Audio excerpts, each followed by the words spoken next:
Good day, good afternoon, good evening, wherever you are in your part of the world. This is King B News and Views with another video. In this video, we're gonna get into talk about some health.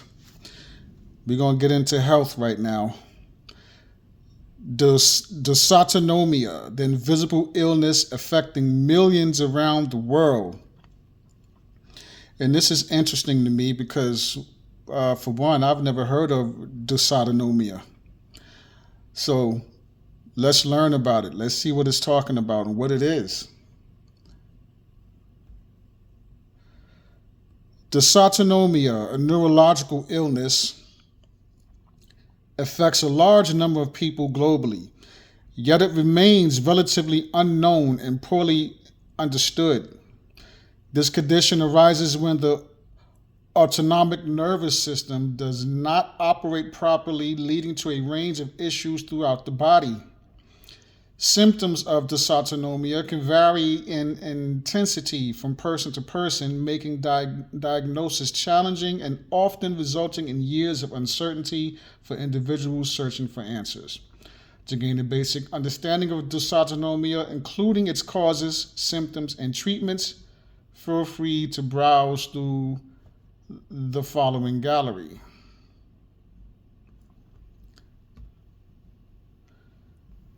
Dysautonomia is a collection of illnesses that can arise from malfunctioning of the autonomic nervous system.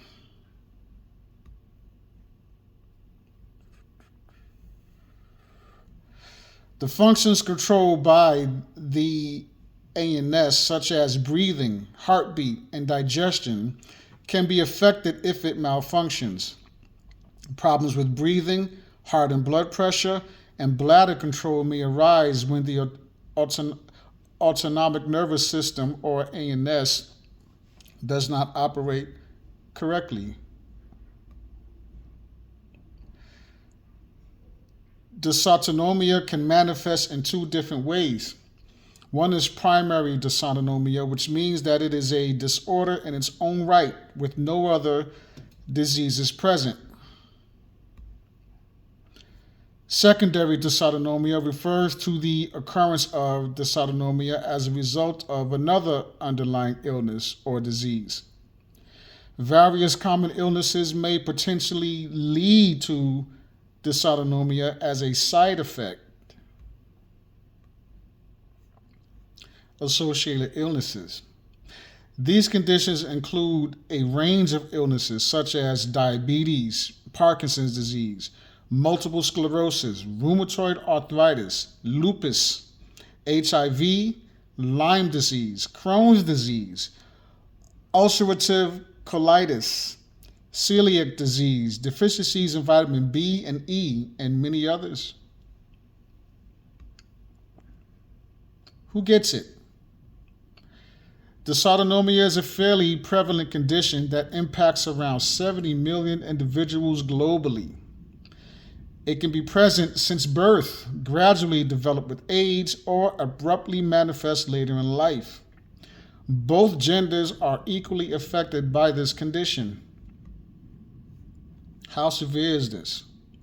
Some individuals may experience mild symptoms that do not significantly impact their quality of life. For others, it can be extremely severe or even fatal.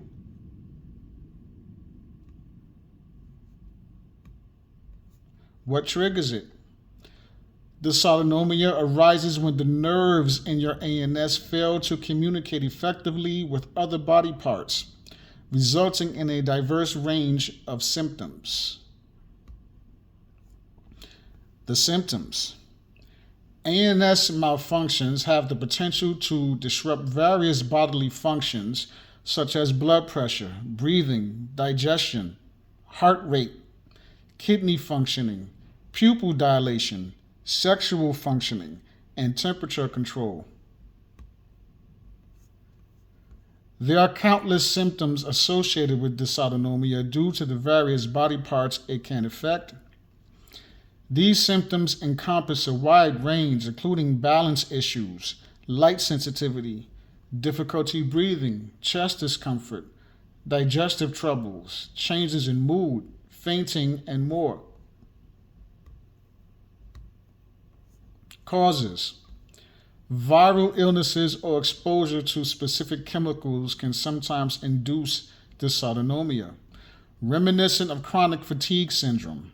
Dysautonomia was exhibited in soldiers returning from the 1990-1991 Gulf War, commonly known as the Gulf War Syndrome. Certain factors such as alcohol, dehydration, stress, hot environments, or tight clothing can aggravate the condition and symptoms. That's interesting. Initial circumstances.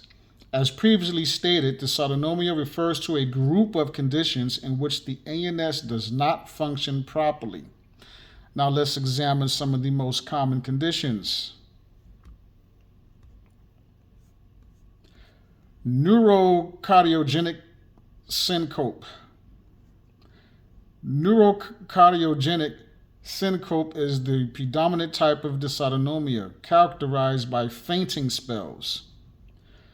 Some individuals might only experience this symptom a few times in their lifetime, while others may faint a couple of times a day. Wow. Postural orthostatic tachycardia syndrome, or POTS. POTS is a heart disorder that disrupts circulation, resulting in symptoms like fainting upon standing, breathing difficulty, and chest discomfort. Familial dysautonomia, or FD. Familial dysautonomia is a genetic condition that individuals inherit from their family members. It can lead to heightened pain sensitivity, difficulties in regulating body temperature, and a decreased ability to produce tears in the eyes. Familial dysautonomia is prevalent in Ashkenazi Jewish individuals or those with Eastern European ancestry. Interesting. Multiple system atrophy, or MSA. Multiple system atrophy is a severe form of dysautonomia that poses a threat to life and predominantly affects individuals above 40 years old. It can cause heart rate problems, hypertension, urinary incontinence, and male sexual dysfunction. Pure autonomic failure. This disorder causes a decrease in blood pressure upon standing, resulting in symptoms such as dizziness, fainting, visual issues, chest discomfort, and fatigue. Sitting down may offer temporary relief from these symptoms. Diagnosis. Finding a skilled neurologist or cardiologist is crucial for diagnosing dysautonomia.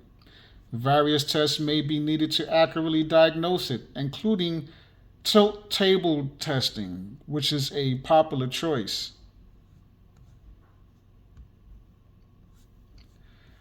The tilt table test is the primary diagnostic test for dysautonomia.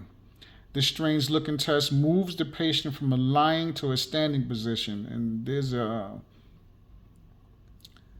is how it looks. They put you on this table, and then they tilt you to a standing position.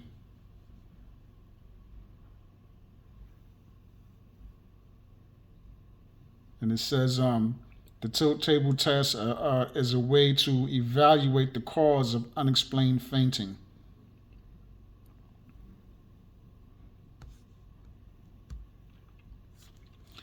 Participants lie on a table, their feet carefully secured as the table gently tilts them into a standing pose. Researchers monitor their blood pressure and other bodily functions to assess the performance of the autonomic nervous system, or ANS. Additional exams. Additional tests that a doctor may conduct to diagnose dysautonomia include evaluations of sweating, breathing, blood, and cardiac function. What causes frequent misdiagnosis?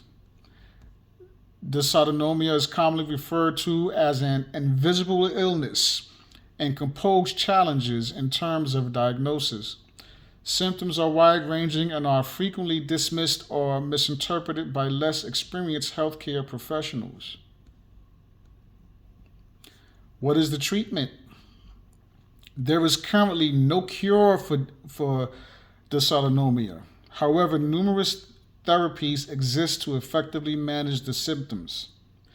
The following are some of the most common strategies. Increase water consumption. It's recommended that individuals with dysautonomia increase their water intake. This can help maintain adequate blood volume and alleviate symptoms. It is important to consult one's doctor to determine just how much more they need to drink. Just for, you'd be amazed at how much we can really help ourselves health-wise just by drinking enough water. If you really look into it. And not only how much water you drink, but what kind of water you're drinking. I spoke about water in some of my earliest videos. Distilled water was very good. Distilled water, is very good. Let's continue on. Salt. Increasing salt intake can help regulate blood vessel fluid volume, maintaining healthy blood pressure levels. Yeah, but you know what? I don't like that. They mention in salt, but they're not mentioning what kind of salt. Because you got some type of some salt is good, but then some, like regular table salt, is bad for you. Too much of that. I see some people like to use, what is that? The Himalayan pink salt. Leave a comment down in the comment section. What kind of salt do you like to use? Keeping head raised high. Elevating your head while sleeping is another way to alleviate your symptoms. You can achieve this by adding an extra pillow or two beneath your head, raising it approximately 6 to 10 inches or 15 to 20 centimeters. And they showing it there how to do that. But I don't like that either, because if you sleep like that for too long, I use 2 pillows a lot of the times, sometimes, but after a while it bothers the back of my neck, so using 2 pillows like that, sometimes it helps, sometimes it don't. I don't like to use. A lot of times I just push the other pillow to the side. Medication. Given the prevalence of low blood pressure and dysautonomia, medications like fludrocortisone and midodrone that elevate blood pressure may be required.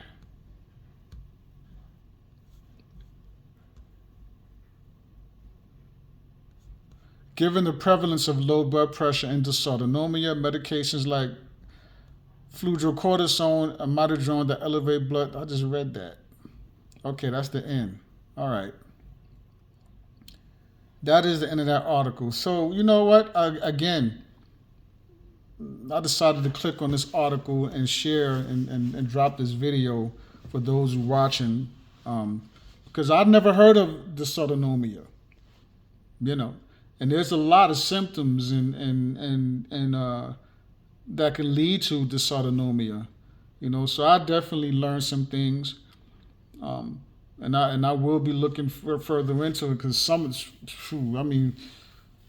those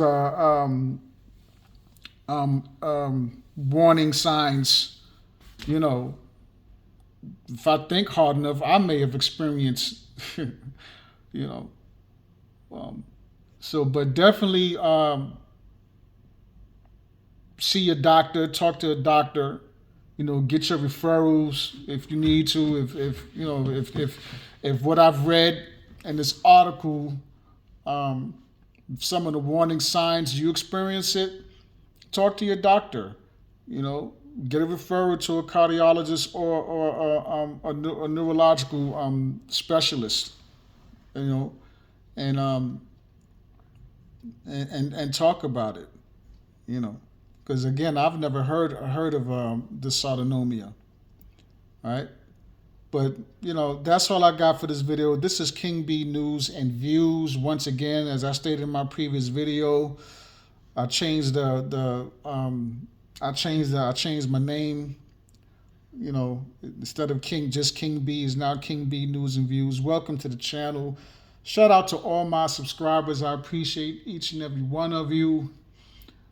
Shout out to my new subscribers as well.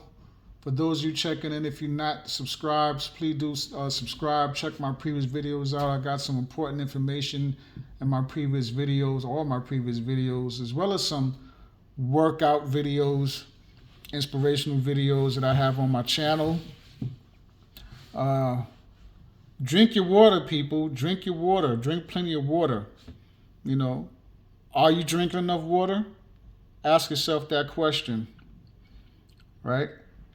I heard of people who don't, I remember having a conversation with somebody before who told me they don't like water. They don't drink water at all. How they's able to function like that with no water, I don't know. But make sure you're drinking enough water, and make sure you look into what kind of water you're drinking. Right? That's important. How are you storing your water? That's very, very important. Okay, again, check my previous videos out. Couple of my earlier videos I've done on water. So scroll through my older videos and check those videos out. All right, but love yourself unconditionally. Keep your loved ones close. Go over your plans. Prepare.